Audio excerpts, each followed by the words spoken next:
இன்னைக்கு தமிழ்நாட்டில் ஒருத்தன் டிப்டாப்பா மிடுக்கா டிரஸ் பண்ணிட்டு போறான்னா அவன் சிறுத்தை. இன்றைக்கு தமிழ்நாட்டில் ஒருவன் நல்ல தமிழ் பெயர் சூட்டி இருக்கிறான் என்றால் அவன் விடுதலை சிறுத்தை.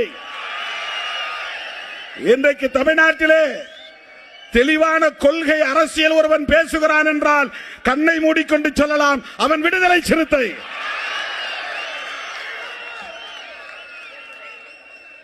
எவ்வளவு தில்லுமுள்ளு அரசியல் என்பது உங்களுக்கு தெரியும்.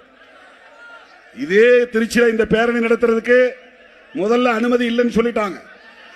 நாம ஆளுங்கட்சி கூட்டணியில் தான் இருக்கிறோம். காவல்துறை சொன்னாங்க எங்களுக்கு அனுமதி தர சொல்லி மேலிடத்தில் இருந்து எந்த இன்ஸ்ட்ரக்ஷன் வரல, அனுமதி இல்லைன்னாங்க. தமிழ்நாடு முழுக்க இன்னைக்கு காவல்துறை உயர் நீதிமன்றத்தில் வந்த தீர்ப்பு, கொடிக்கம்பங்களெல்லாம் வெளியேற்றணும், இடிக்கணும், அப்புறப்படுத்தணும். மற்ற கட்சி கொடிக்கம்பங்கள்லாம் அப்படியே இருக்கு. போலீஸுக்கும் ஹைவேஸுக்கும் இதுதான் ஒரு வாய்ப்புன்னு உடனே இறங்கிட்டான் களத்துல. சிறுத்தைகள் கொடியெல்லாம் இடிறான்றான். இவ்வளவு நெருக்கடிகளை தாங்கிக் கொண்டு இந்த களத்திலே நிற்கிற இயக்கம் விடுதலை சிறுத்தைகள் கட்சி. கொடியேற்ற முடியவில்லை,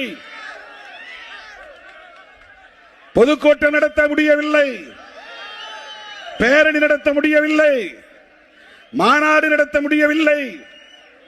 இப்படியெல்லாம் நெருக்கடிகள் 25 ஆண்டுகளாக நாம கூட்டணியிலே இருப்போம். கூட்டணி கட்சிக்காரனே ஒருத்தர் மேல ஏறி அந்த கொடியை மட்டும் கட் பண்ணுவான் என்ற ஒன்றாவது காட்டினாங்க. அந்த தம்பி ஒரு நாள் சிறுத்தையா மாறுவான், பொறுமையா இருங்க என்று நான் சொல்லி இருக்கிறேன். வண்டியில கல்லெடுத்து அடிப்பான், அந்த தம்பிகள் ஒரு நாள் பூவெடுத்து வீசுவான் என்று நான் சொல்லி இருக்கிறேன்.